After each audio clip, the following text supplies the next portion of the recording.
Senator for Migori and the chair is that the non-discretionary obligations to the county governments have been occasioned by a change of policy in government. It is government's policy on housing, community health workers, the CBA they raised, they signed with doctors, on NSS. So are you telling us that you want to advise that the government then reverses its decision so that we give county governments less money, they don't have that obligation, so that we say, okay, fine, these policies were well intended until the bill was withdrawn, but now that the finance bill was withdrawn, now that that's where we are, we want to rethink the policies. Then finally, and I'm glad you just the other day you are representing the people of Suba.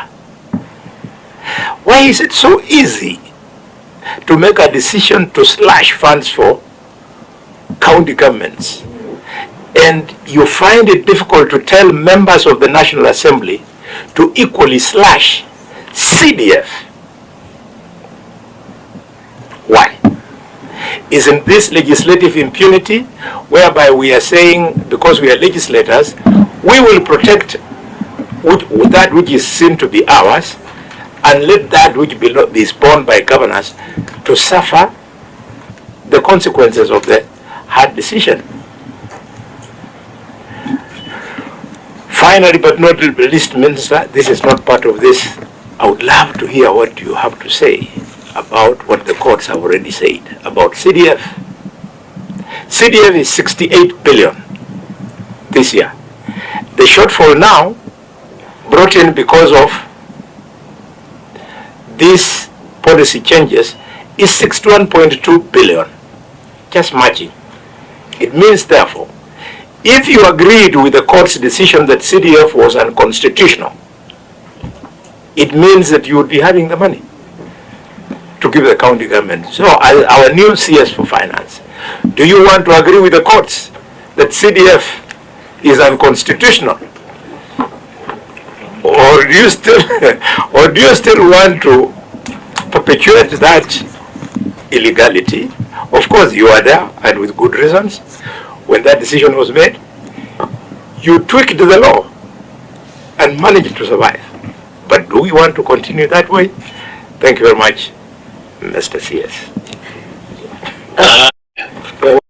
Chair or Madam Vice Chair, this is Honorable Nyonka. I would like to give my question. Proceed, Senator Nyonka. Thank you very much, Madam Vice Chair. CS, I hope you're listening to me. Yes, he is. Thank you. Unfortunately, I was not able to come, but I think I can still raise. I have two questions to ask.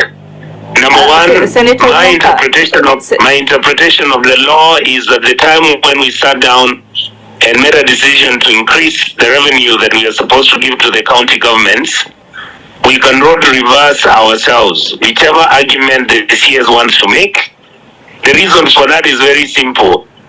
Honorable Halwali has just said it. Yes, I would like to beg you, my brother, because you understand the rules. I know how government fears members of parliament, because if their CDF is touched, they even start talking about impeachment.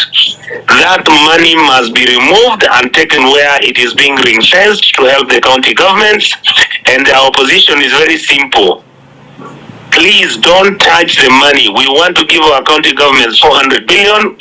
We have enough money, and whatever that you are cutting, cut everywhere else and leave the counties. Why? The amount of money that the county governments are getting is 15%. The national government is left with 85. So go take your 85 and take it out from there. Leave the counties alone. I would like to say, Madam Chair and the Chair, that I will vote against this bill, whatever you do. Thank you. Thank you, Senator Nyonka.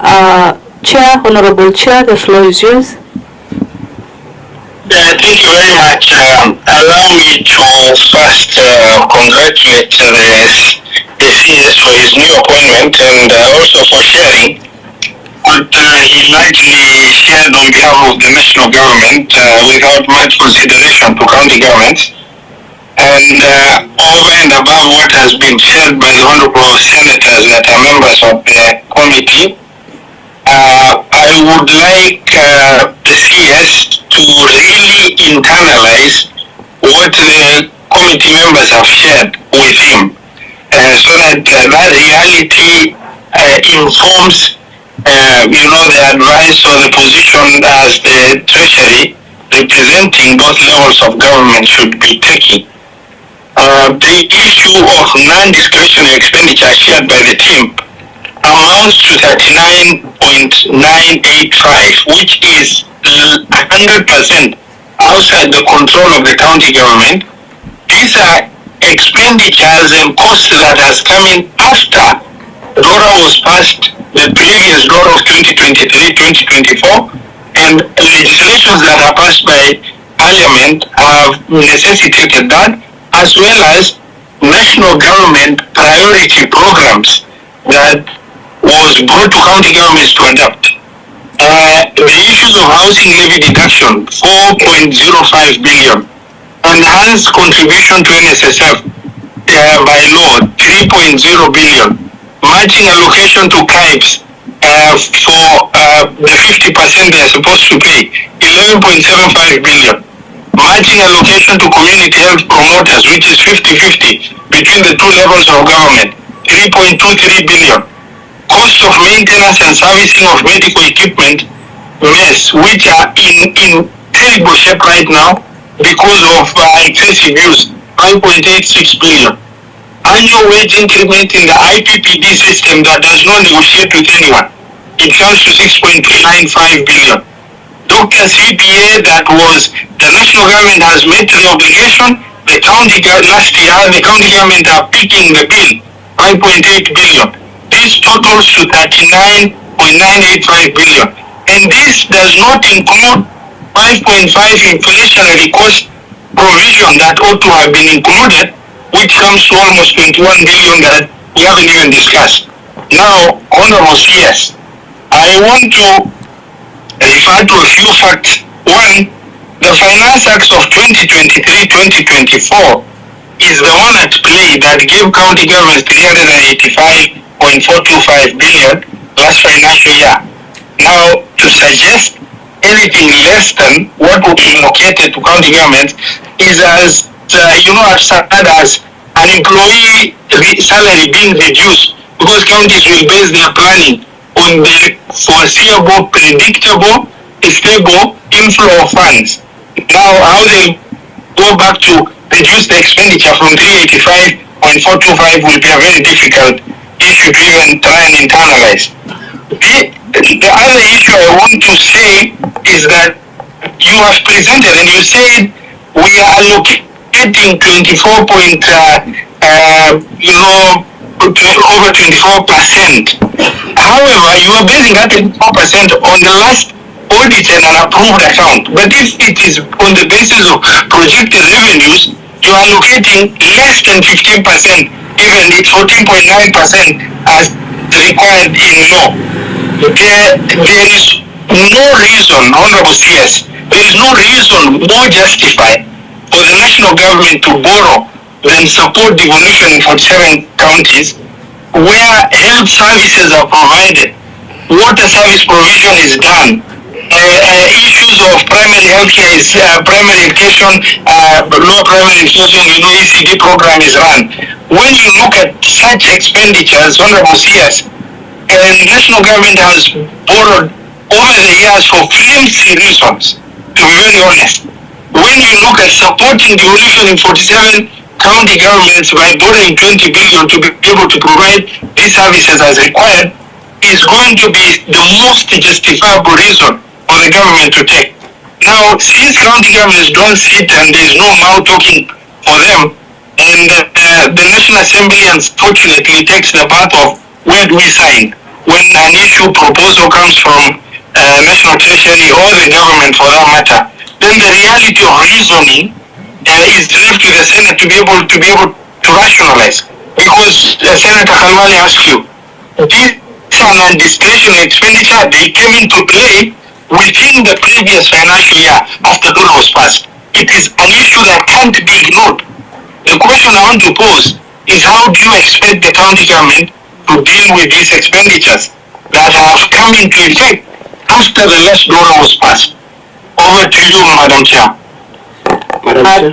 Thank you so much, Chair. I think because of time, I will just allow you to add up. Yeah, just a very serious follow-up because I don't like any misrepresentation, Honorable CS, that might look disingenuous, and especially because I'm seeing my brother Albert here, who have been in this community for the last 2.5 years, as well as my brother Guyo here.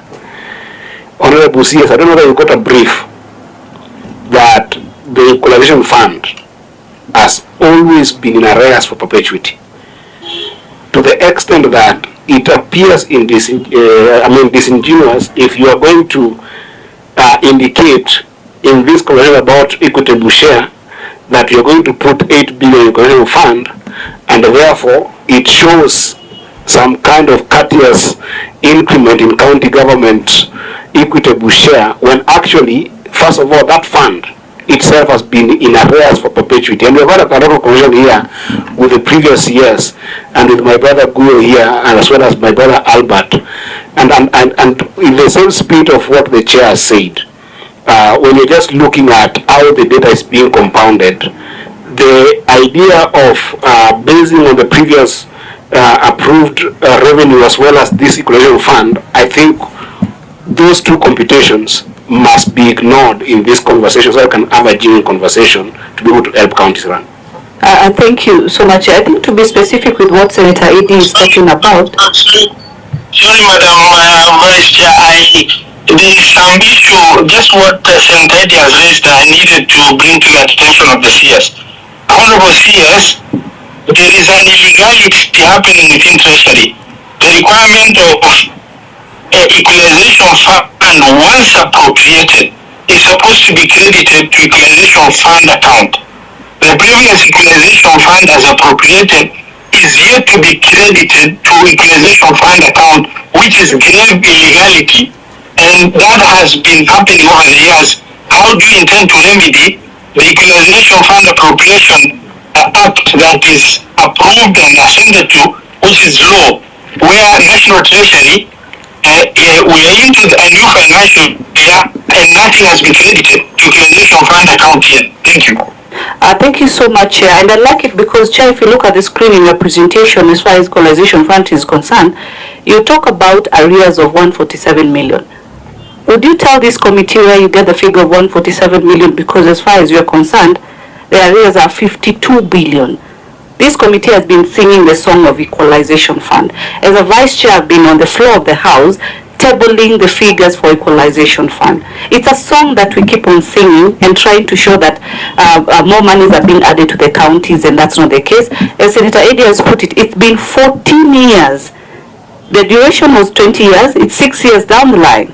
Albert, we've been having this conversation. CEO Guyo, we've been having this conversation. Why are we lying to Kenyans about this money? Is called equalization fund. Where does this money go?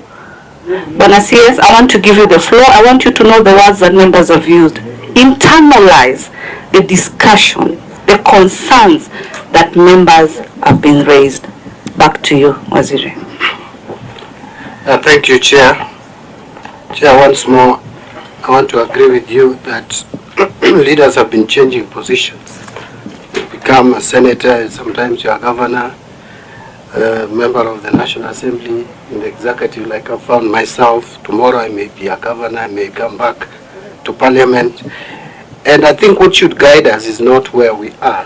What should guide us is the Constitution and the interests of the people. So if we are guided with that, then it doesn't matter where we find ourselves.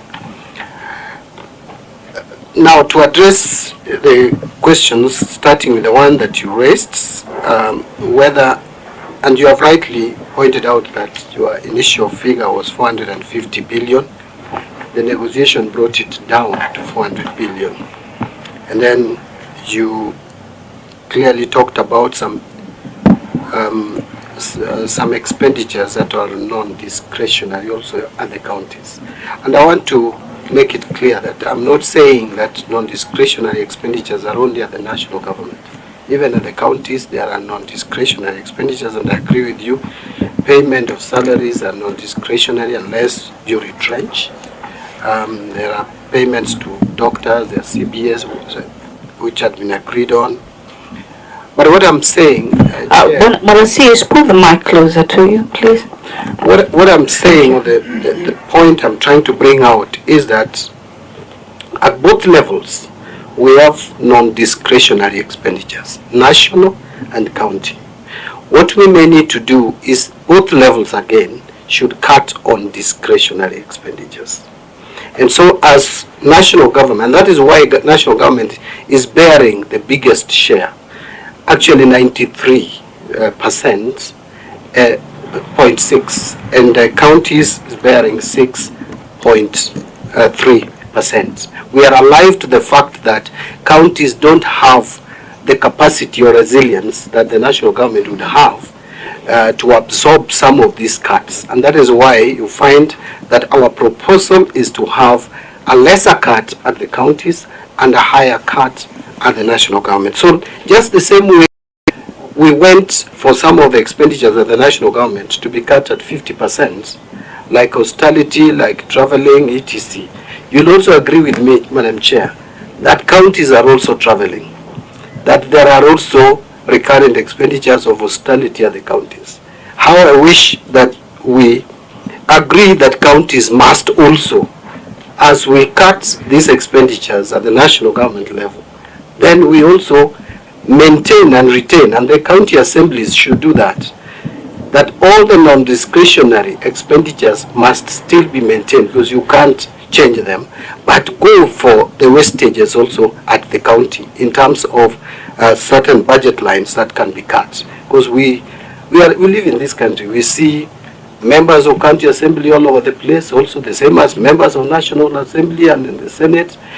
We also see county executives traveling across the globe the same way as executive. So as we reign on the executive of the national government to cut on these discretionary expenditures, our proposal as Treasury is that the counties must also be asked to cut on these expenditures. On the delay of disbursement of funds, again, I want to agree with you and say that this is causing a strain on the county governments.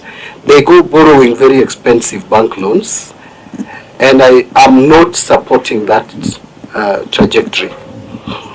The current predicament, or what we have found ourselves into, maybe it is not the subject of discussion today, but we are alive to it, is that we are not yet done with the legal framework, the legal framework, to be able to transfer funds to the county. I'll tell you, and I tell this committee, that I have already written, because I initially had a clear mind based on the provisions of the PFM regulations, that we could pay up to 50%. But then there is another school of thought that that cannot happen, and that I had to ask for Attorney General's opinion, which later went to the Attorney General on Wednesday last week. It doesn't help Treasury to accumulate and disburse funds to the counties. It puts unnecessary pressure and strain on us. So I want to just be very clear that it is not in the interest of the National Treasury not to disburse funds to the county, or at least as far as I'm concerned.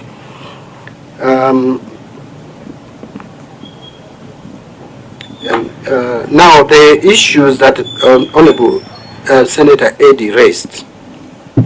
Yes, counties don't have as much flexibility as national government in terms of raising revenue.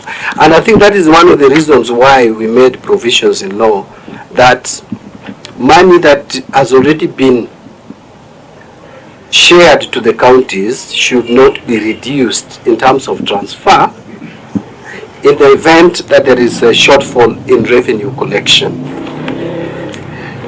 But again, Article 219, my understanding of Article 219, it deals with the transfer of funds. It doesn't deal with the legislation. It doesn't deal with the bills. What this article simply says is that once a budget is passed, once the Division of Revenue Act is passed, the national government must transfer all the shareable revenue to the county. That the same legislative organ cannot change. To me, I have not seen in this constitution, and I have interacted with this constitution a lot. I do know that you cannot take away the legislative of parliament. Parliament can decide to amend. And by the way, I want to be very clear here. The 400 billion was based on a projected revenue of 2.9 trillion. The revenue now is 2.6 trillion. So you cannot base the shareable revenue of the county to 2.9 trillion when you are dealing with 2.6 trillion. And therefore the House can decide on its wisdom, the both houses can decide either to agree to amend downwards the Division of Revenue Act, or the two houses can reject, in which case then 400 billion will be the amount. But the moment Senate and National Assembly amends the shareable revenue, it becomes a law. So that Article 219 would not be violated. That article would only be violated if National Treasury fails to transfer the money that Parliament in its entirety, the two houses, have approved. And I think Honorable Eddie also raised the same issue, that of the non-discretionary lines in the county expenditures, and I think I addressed that. Honorable, the majority in the Senate, my friend Boni Halwale, you have a decision, and that we don't have power, which is true, to amend, and that the courts will declare whatever we come up with as illegal and maybe unconstitutional. Yes, it is true that when the President declined to assent to the Finance Bill of 2024, he indicated under bullet number 5, I don't think you have this memorandum from the President. Although the President is also part of the legislative process, we, in our own wisdom, we made the President part of our legislative process, including on budget matters.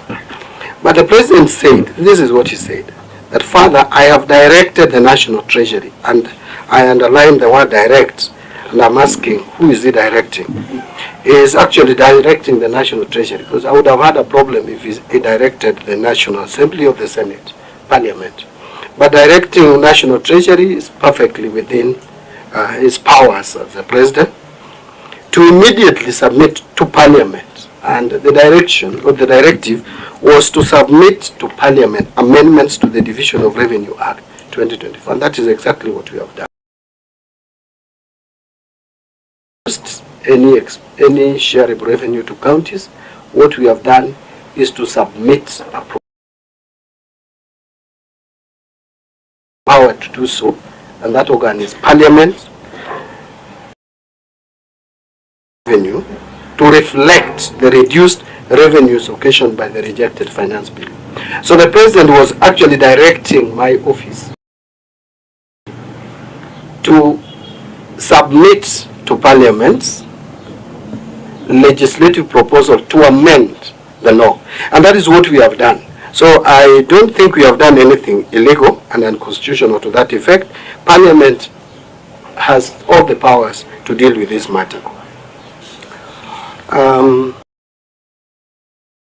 The Honorable Boni, Senator Boni, you have talked about my pet as your number 2 issue, and that is the revenue leakages. As a matter of fact, we will not be here today if we mainstreamed in our financial system.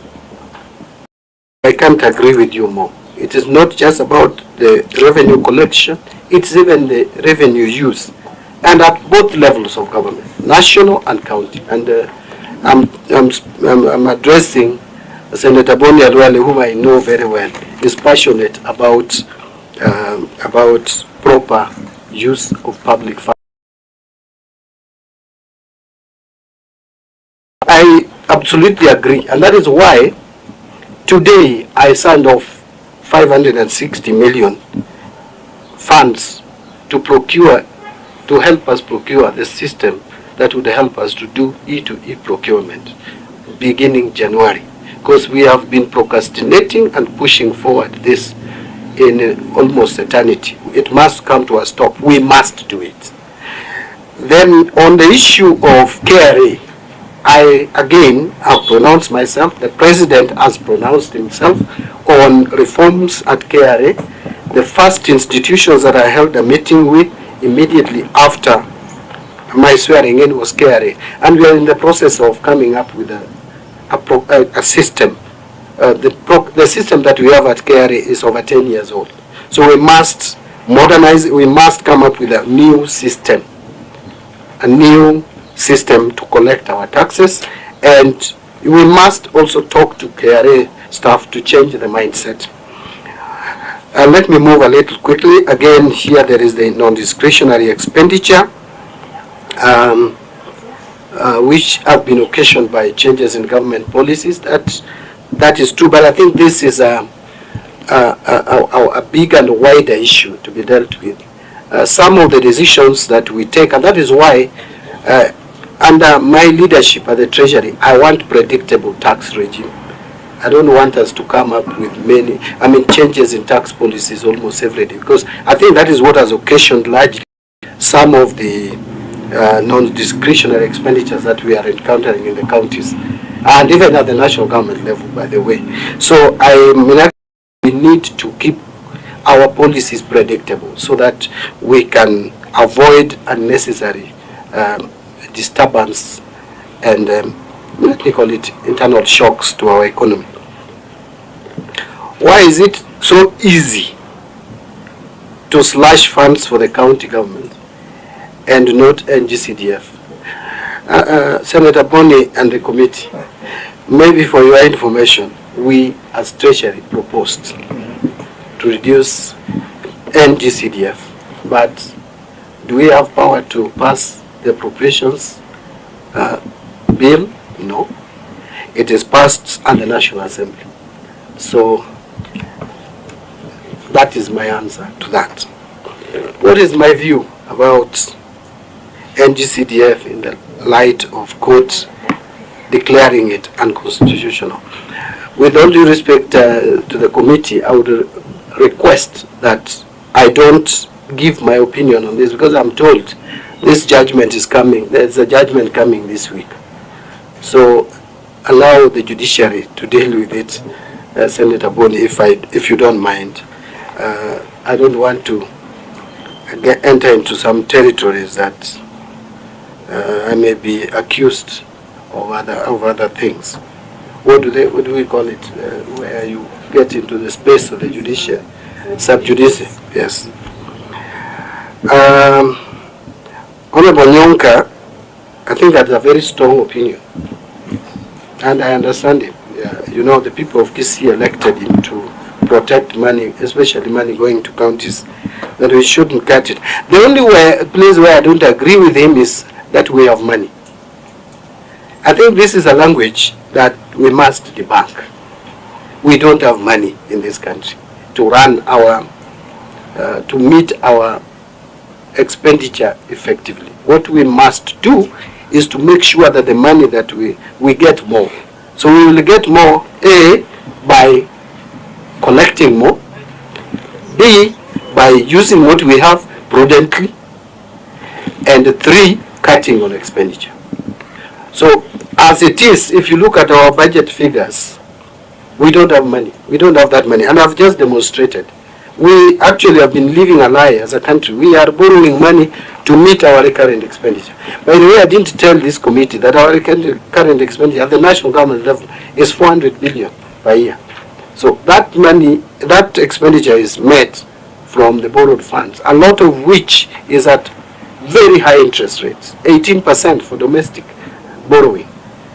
So we must, and even the commercial debt outside there, we borrowed Eurobond just the other day to pay another Eurobond at 11% interest rate. So these are things that we must stop. And the best way to stop it is to accept fiscal consolidation and also to accept expenditure. And accept it when that cut is somewhere else. Even when the cut is affecting us, we should accept. Parliament, executive, judiciary, and the counties. All of us must agree and accept a cut. I've been asked by the substantive chair to internalize, and I think the chair, the session chair, you also. If you noticed, I don't know whether I betrayed myself, but I was very, very attentive when each member was speaking, and I was trying to internalize. And by the way, I am completely in agreement. If we had more money, we should give counties even more than 400 billion. The only thing I'm saying is that the present economic situation does not allow us to live normally. We must live normally by cutting our clothes according to our sizes. Each one of us must tighten our belts. And then the substantive chair also said that I am indicating that that money going to the counties is 24.2%, that 50% based on projected revenue. But I think the substantive chair is not talking about what is in the Constitution. Is not quoting the Constitution. The Constitution, the people of Kenya in their own wisdom decided to peg the 15% to the last audited accounts. So if I go by the Constitution, it is 24.2%. And I even had some used the last revenue collection of 2023-24, it is still 16.6%. But if you now base it on projected revenue, which is a projection anyway, then it comes to 14.4%, which is below 15%. But that is the Constitution. How do you expect the county governments to deal with these expenditures? I think that again I have addressed. Finally, the issue of equalization fund has come up, and I'm in agreement that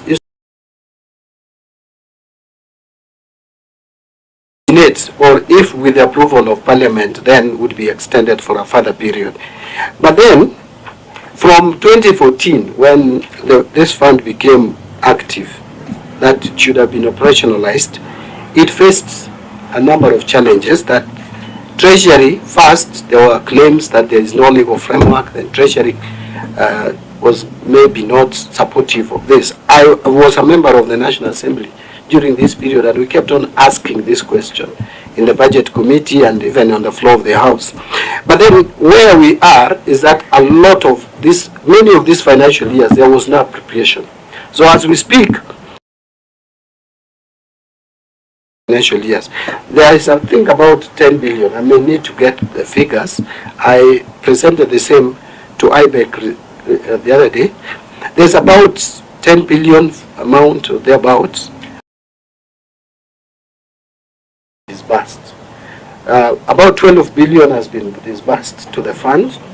Yeah, 12.4 has been disbursed to the fund. There's an amount has not been disbursed. That is why what we have now released 147 million. You are asking me, Chair, where this 147? It's just to be added to demonstrate, I would say, that we are alive to the fact that pay their arrears. But at that rate, I would agree with you, we may not clear the arrears. But we went to IBEC. I made a commitment to IBEC. I didn't foresee this, so I didn't carry my commitment to I think we agreed to settle it in 3 years, if I'm not wrong. I think it was 4 years. It was 4 years. So we are supposed to clear that arrears. So the 147, it calculation to it, I think it was meant to round off from 7.8 billion. 7.87, I think, to 8 billion. Because what should have been provided in this year was 7.87 billion. Scientific method through which we have.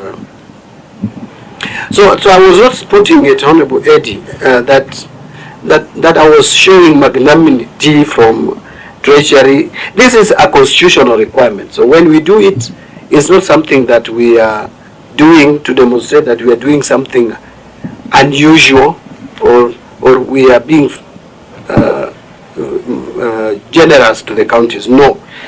We have just tabulated the share of revenue, the county equitable share that is going to the counties, and we have indicated where we have the total share of revenue, we have indicated, we have put the national government, we have put equalization fund. This was just for information purposes, for disclosure.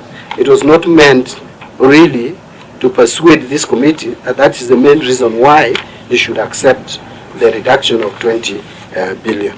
So I think I'll stop there, Chair. I don't know whether there's anything that I've left out and attended to. Thank you. Just a bit. I wanted to give it to Chair Senator Ali Roba. Are you still online with us?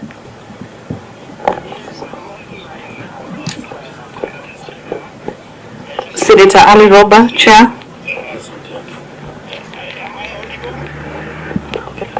Ask him to adjust his volume. Sorry? Ask him to adjust his volume. Senator Chair, if you could adjust your volume. I wanted to release the team online maybe. Senator Onyonka? Okay, you can just text the chair to so that we're on the same page as I give it to members, Honorable Waziri. You've shared the letter from the President and touched on clause